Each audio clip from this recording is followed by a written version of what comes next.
I remember that day like it was yesterday, even though I was only 5 years old. My name is Jenna, and that was the day my life changed forever. Dad had gone on another business trip, leaving Mom and me alone in our suburban house. I was playing with my dolls in the living room when I heard the doorbell ring. Mom rushed to answer it, her face lighting up as she saw who was there. "Jenna, honey, go to your room and play," she said, her voice trembling with excitement. I did as I was told, but curiosity got the better of me. I peeked around the corner and saw a tall man I didn't recognize. Mom was throwing clothes into a suitcase, moving faster than I'd ever seen her move before. Mom zipped up her suitcase and headed for the door. I stepped out of my hiding place, confused and scared. "Mommy? Where are you going?" "I have to go away for a while, sweetie," she said, not quite meeting my eyes. "Be a good girl for Daddy, okay?" And just like that, she was gone. No hug, no kiss goodbye. Just the sound of a car engine starting and then fading away into the distance. I stood there, staring at the closed door, waiting for her to come back. But she didn't. The house felt bigger and emptier than ever before. As night fell, I grew more scared. I tried to turn on the lights, but I was too short to reach the switches. The darkness closed in around me, and I started to cry. "Mommy, Daddy."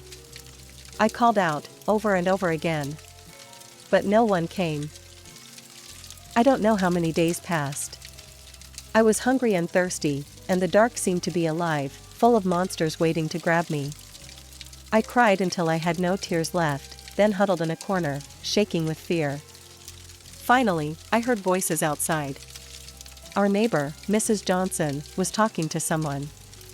"I've been hearing a child crying for days," she was saying. "I'm worried something might have happened." The door burst open, and suddenly the house was full of people. Policemen, neighbors, and finally, my dad. "Jen," he cried, scooping me up in his arms. "Oh God, Jenna, I'm so sorry." I clung to him, sobbing with relief. Over his shoulder, I saw a policeman holding a piece of paper. "Mr. Anderson," he said gravely. "I think you should read this." Dad set me down gently and took the note. As he read it, his face crumpled. He looked older suddenly, like he'd aged years in just a few moments. "She's gone," he whispered. "Linda's gone. She left us." The next few weeks were a blur. Dad took time off work to stay with me. We had lots of visitors, relatives, friends, and a nice lady who Dad said was a child psychologist. "Jenna's been through a traumatic experience," the psychologist explained to Dad. "It's normal for her to have some fears and anxieties after what happened." And boy, did I have fears. I couldn't sleep without a light on, the dark terrified me. And I panicked whenever Dad had to leave, afraid he wouldn't come back either. The fear never really went away. It became a part of me, as much a part of my identity as my brown hair or green eyes. Jenna Anderson, the girl whose mother left her, the girl afraid of the dark, the girl always worried about being abandoned. As the days turned into weeks, and weeks into months, life settled into a new normal. Dad and I became a team of two, figuring out how to navigate this new world without Mom. He learned to braid my hair, badly at first, but he got better with practice, and I learned how to make his coffee just the way he liked it. That changed the day Dad met Helen. I was 7 years old when Dad introduced me to her. Helen had kind eyes and a warm smile that made me feel instantly at ease. Over the next few weeks, Helen became a regular presence in our lives. She didn't try to replace my mom, something I appreciated more than I could express. Instead, she carved out her own space in our little family. One day, I overheard Dad talking to her on the phone. "I think it's time, Helen. Will you move in with us?" Helen moved in a week later. She didn't try to be my mom, but she became something just as important, a friend. She helped me with my homework, braided my hair much better than Dad ever could, and always made sure there was a nightlight in my room. As the years passed, our lives changed in other ways too. Dad's company took off, and suddenly we were moving to a big new house in a fancy neighborhood. I got my own room with a walk-in closet and a view of the backyard pool. But some things didn't change. I still slept with a nightlight. I still worried every time Dad went on a business trip. And sometimes, late at night, I'd catch Dad looking at old photos of Mom. My 10th birthday started like any other day. I woke up to the smell of pancakes, Helen's special birthday tradition for me. Dad was home from work, and we were planning a small party later. Everything seemed perfect. Then the doorbell rang. As I walked into the living room, I froze. Standing there, looking older but unmistakable, was my mother. And next to her was a little girl, about 5 years old, clutching a teddy bear and looking around wide-eyed. "Linda," Dad said, his voice tight. "What are you doing here?" Mom took a deep breath. "Tom, I'm so sorry. For everything. I know I have no right to be here, but..." She gestured to the little girl. "This is Emma. She's your daughter." The room went silent. I felt like I couldn't breathe. Dad's face went through a range of emotions: shock, anger, disbelief, and then, something else. "My daughter?" he repeated. Mom nodded. "I was pregnant when I left. I didn't know then, I swear. Tom, I've made so many mistakes. I'm not asking you to forgive me, but Emma, she deserves to know her father." I watched as Dad knelt down to the little girl's level. "Hi Emma," he said softly. I'm your dad." Emma looked up at him shyly. "Hi," she whispered.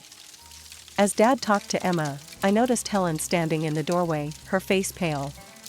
She turned and walked away quickly. I wanted to follow her, but I felt rooted to the spot. The next few hours were a blur. There were lots of adult conversations I wasn't supposed to hear, raised voices, tears. I hid in my room, hugging my knees to my chest and trying to make sense of it all. Later that evening, Dad came to talk to me. "Jenna," he said, sitting on the edge of my bed. "I know this is a lot to take in. Your mom, she's made some big mistakes. But Emma, she's innocent in all this. She's your sister. I've decided to give your mom another chance. For Emma's sake." The next day, I watched from my window as Helen packed her car. She looked up and saw me watching. With tears in her eyes, she waved goodbye. I waved back, feeling like a part of me was leaving with her. Mom and Emma moved in that same day. Emma took the guest room, and Mom took her old place in Dad's room. It felt wrong, like she was erasing the last 5 years as if they never happened. The years that followed were complicated. Mom was back, but it wasn't the happy family reunion I might have dreamed of when I was younger. She doted on Emma, showering her with attention and affection. But with me, there was always a distance, an awkwardness that never quite went away. As for Emma, well, she was just a kid. She didn't ask to be born into this mess, and I tried not to resent her. But it was hard, especially when I saw how easily she fit into Mom and Dad's life, in a way I never seemed to. By the time I turned 18, I was more than ready to leave for college. I had chosen to study zoology. Animals had always been easier for me to understand than people. They didn't judge, didn't have complicated emotions or messy family histories. They just were. The day I left for college was bittersweet. Dad hugged me tight, his eyes misty. "I'm so proud of you, Jenna," he said. "You're going to do great things." Mom gave me an awkward pat on the shoulder. "Good luck," she said, her smile not quite reaching her eyes. Emma, now 13, rolled her eyes. "Finally get my own room," she muttered. I pretended not to hear her, focusing instead on Dad's warm embrace. College was freeing. For the first time, I was away from the tension at home, the constant reminder of my complicated family situation. I threw myself into my studies, finding solace in the world of animals and nature. But even as I excelled academically, I struggled socially. Years of feeling like an outsider in my own family had left their mark. I was quiet, reserved, always afraid of getting too close to people. What if they left, like Mom had? What if they replaced me, like Emma seemed to have done? Instead, I found comfort in the college's small zoo. I volunteered there in my spare time, caring for the animals. There was a particularly grumpy old llama named Larry, who became my favorite. He didn't like most people, but he seemed to tolerate me. The years at college flew by, and before I knew it, I was graduating. As I stood in my cap and gown, diploma in hand, I scanned the crowd. Dad was there, beaming with pride. Mom and Emma were there too, clapping politely. "Congratulations, Jenna," Mom said stiffly. "Your father and I have been talking, and, well, we think it's time you started looking for your own place.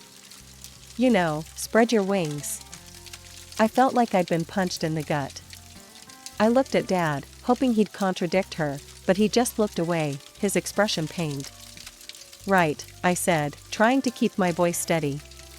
"Of course. I'll start looking right away." The days following my graduation were tense. I was back in my childhood home, but it felt anything but welcoming. Dad tried his best to make me feel comfortable, but Mom and Emma made it clear that I was an unwanted guest. "Jenna, have you started looking for jobs yet?" Mom would ask over breakfast, her tone falsely sweet. "You know, it's important to get your foot in the door early." Emma would chime in, "Yeah, and maybe you could find your own place too. It's getting kind of cramped around here." Nights were the hardest. I still needed my nightlight to sleep, a fact that didn't escape Emma's notice. One evening, as I was getting ready for bed, she barged into my room. "Seriously?" she scoffed, pointing at my nightlight. "You're 22, and you still need that? No wonder you don't have any friends." I felt my cheeks burn with shame. "Leave me alone, Emma," I muttered. But Emma wasn't done. At dinner the next day, she brought it up again, this time in front of everyone. "Hey, Mom, Dad," she said, her voice dripping with mock concern. "Don't you think Jenna should see a therapist or something? I mean, she's an adult who's afraid of the dark and can't make friends. That's not normal, right?" I felt something snap inside me. Years of pent-up hurt and anger came flooding out. "You want to know why I'm like this, Emma?" I said, my voice shaking. "It's because when I was 5, my mother left me alone in a dark, empty house for days. Do you have any idea what that does to a child?" The table went silent. Dad looked down at his plate, his face a mask of guilt and pain. Mom's eyes widened in shock, then quickly filled with tears. "How dare you?" she cried, her voice rising dramatically. "How can you be so cruel and vindictive?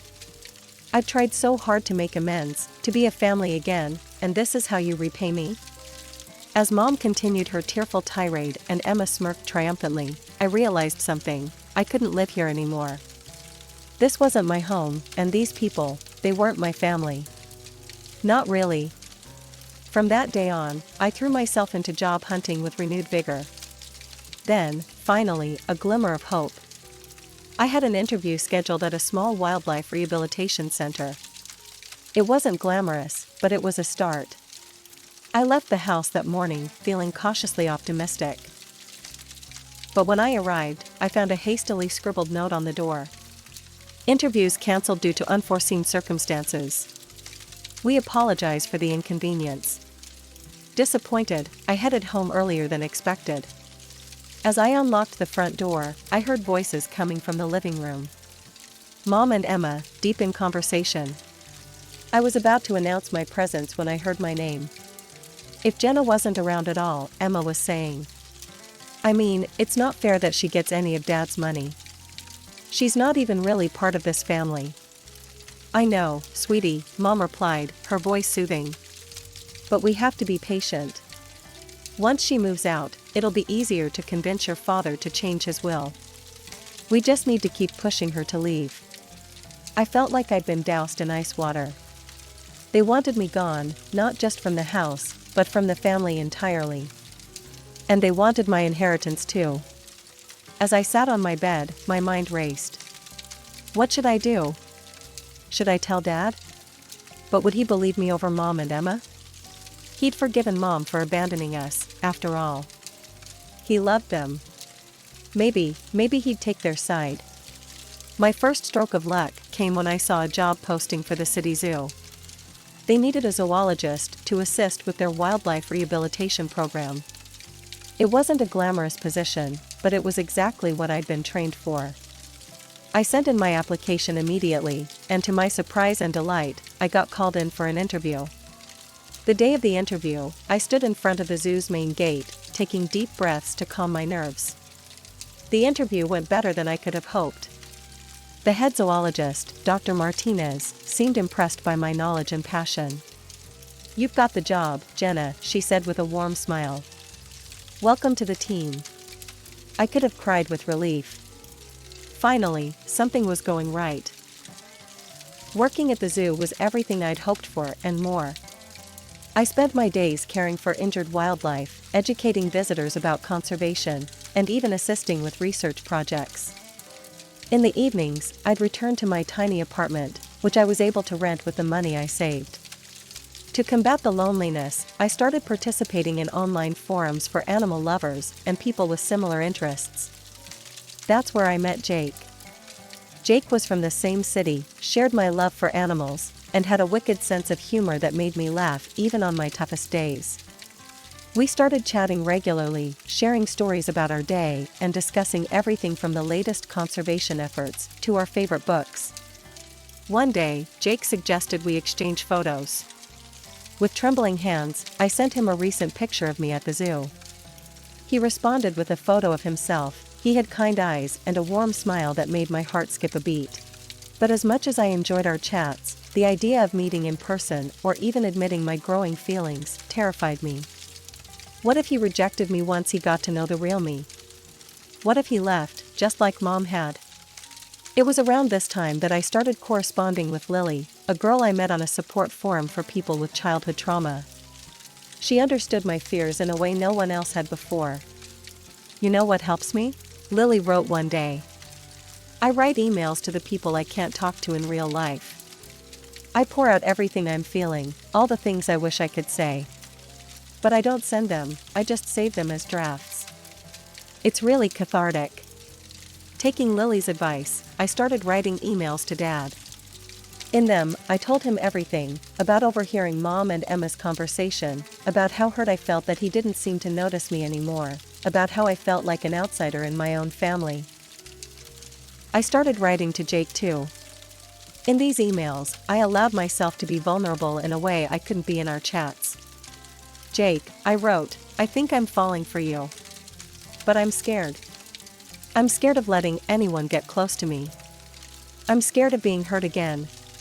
These emails too remained unsent, my feelings hidden away in the safety of my drafts folder. Dad called occasionally, his voice a mixture of concern and confusion. "Jenna, honey," he'd say, "why don't you come over for dinner this weekend? We miss you." Each time, I'd make up an excuse. "Sorry, Dad, I've got a big project at work," or "I'm not feeling well this week, maybe next time." It was just another Saturday afternoon.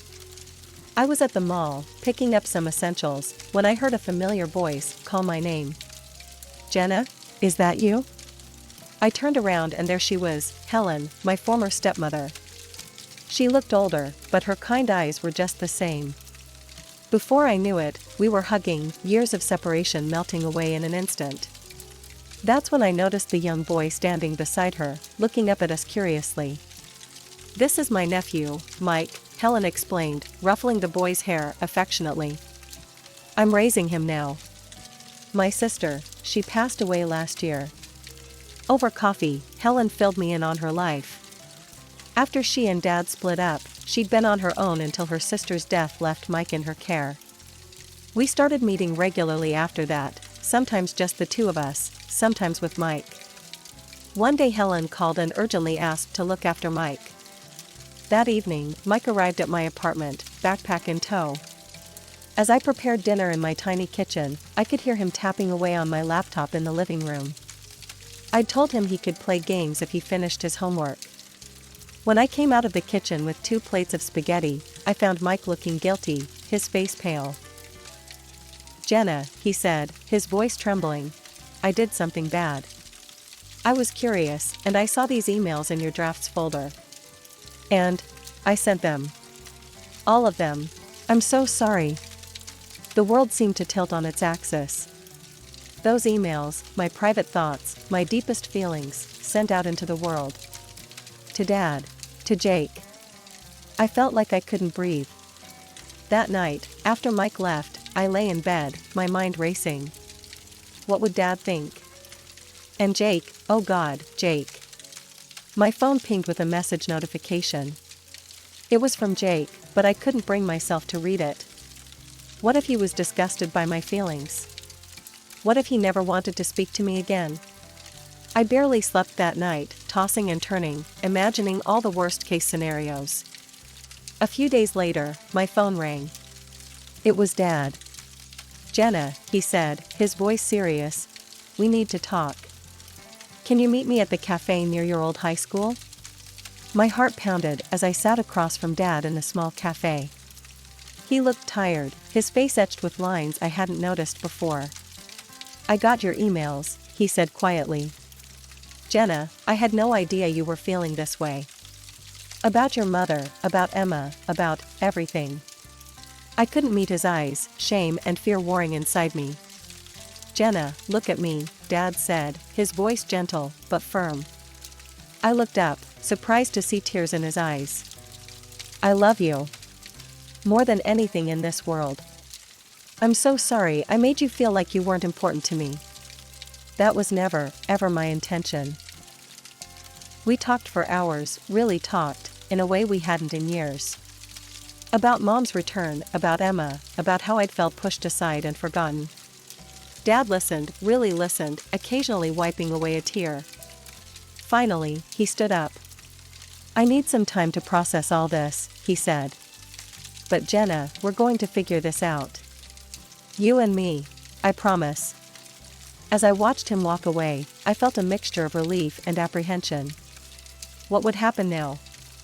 But I didn't have much time to dwell on it because my phone rang again. It was Jake.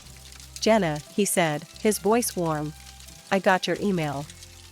And I feel the same way. I'd been too scared to say it, but I really like you. Would you like to meet for coffee? My heart soared. Yes, I said, surprising myself with how steady my voice was. I'd love to. The next day, I met Jake at a small coffee shop. He was even more handsome in person, with a kind smile that put me at ease immediately. We talked for hours, about our fears, our dreams, our pasts. For the first time in years, I felt truly seen and understood. As autumn leaves began to fall, my phone rang one crisp morning. It was Dad. Jenna, he said, his voice warm but with an undercurrent of something I couldn't quite place. I'd like you to come to Thanksgiving dinner. It's important to me that you're there. Something in his tone made me agree. Thanksgiving Day arrived, and I stood on the doorstep of my childhood home, my heart pounding.